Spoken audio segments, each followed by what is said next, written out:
حدیث میرے سامنے ہے، رمضانی سے متعلق ہے۔ گزشتہ نشست میں جو حدیث زیر بحث آئی تھی اس سے کچھ اشتراک ہے موضوع کا، لیکن کچھ اضافی باتیں بھی ہیں، توضیح طلب کروں گا۔ حضرت ابو ہریرہ رضی اللہ عنہ فرماتے ہیں کہ اللہ کے رسول صلی اللہ علیہ وسلم نے ارشاد فرمایا، جب رمضان کی پہلی رات آتی ہے تو شیاطین اور سرکش جنوں کو زنجیروں میں جکڑ دیا جاتا ہے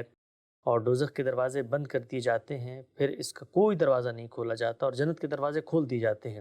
اور اس کا کوئی دروازہ بند نہیں کیا جاتا، اور ایک پکارنے والا پکارتا ہے، اے بھلائی کے طلبگار آگے بڑھو، اے برائی کے طلبگار ٹھہر جاؤ، اور اللہ کی طرف سے بندے آگ سے آزاد کیے جاتے ہیں۔ یہ معاملہ ہر رات جاری رہتا ہے۔ ہم سب یہ پکارنے والا پکارتا ہے، اس سے کیا مراد ہے؟ اللہ تعالیٰ کی طرف سے یہ آواز آتی ہے، اس کی تعبیر ہے، اس کے فرشتے پکارتے ہیں۔ خود پروردگار نے بتایا ہے کہ وہ اس قریبی آسمان تک التفات کے ساتھ آ جاتا ہے، وہ اپنے بندوں پر نگاہ کرتا ہے، وہ ان کو روزہ رکھے ہوئے مجسم اطاعت بنے ہوئے دیکھتا ہے، وہ ان کی دعائیں سنتا ہے،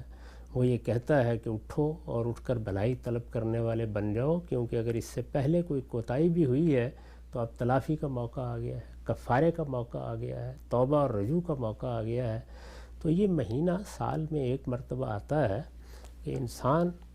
غلطیاں کر چکتا ہے، راستے سے بھٹک جاتا ہے، اپنے آپ کو خواہشوں کے سپرد کر دیتا ہے، اپنی باغ شیطان کے ہاتھ میں دے دیتا ہے، تو اس میں اللہ تعالیٰ کی مدد نازل ہوتی ہے کہ وہ اپنی طہارت کا اہتمام کر لے، اپنا تزکیہ کر لے، اپنے آپ کو پاکیزہ بنا لے۔ یہ اللہ تعالیٰ کی طرف سے آواز ہے، اور یہ آواز وہ ہے کہ جو پیغمبروں کے ذریعے سے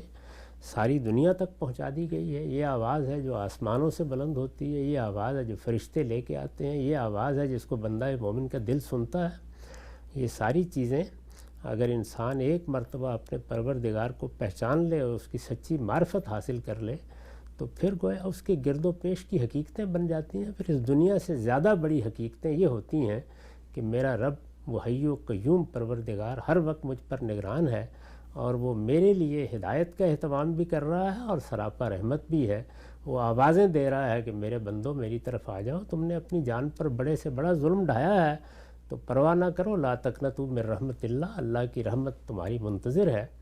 تم اس مایوسی میں پڑنے کی بجائے قدم آگے بڑھاؤ، اور آگے بڑھو گے تو تمہارا پروردگار تم سے 10 قدم آگے بڑھ کر تمہارا استقبال کرنے کے لیے تیار ہے۔ سبحان اللہ۔ اللہ تعالیٰ ہمیں اس مہینے کے اندر اللہ تعالیٰ نے جو اپرچونٹی دی ہے اس سے استفادے کی توفیق ارزانی ہو ہم سب۔ ایک اور بات اس حدیث میں یہ فرمائی گئی کہ اللہ کی طرف سے آگ سے بندے آزاد کر دیے جاتے ہیں اور ہر رات یہی معاملہ جاری رہتا ہے، اس سے کیا ظاہر ہے کہ جب اللہ کے بندے اس مہینے کی قدر پہچانتے ہیں اور اس کو توبہ استغفار کا مہینہ بنا لیتے ہیں اور پورے شعور کے ساتھ اللہ کی اطاعت کا فیصلہ کر لیتے ہیں تو پھر دوزخ کے دروازے بھی بند ہوں گے، پھر جہنم سے نکلنے کا اہتمام بھی ہوگا۔ جو نتائج ہیں ان کو اس طریقے سے بیان کر دیا گیا ہے۔ پیغمبروں کی زبان تمثیل کی زبان ہوتی ہے، اور اس وجہ سے وہ نہایت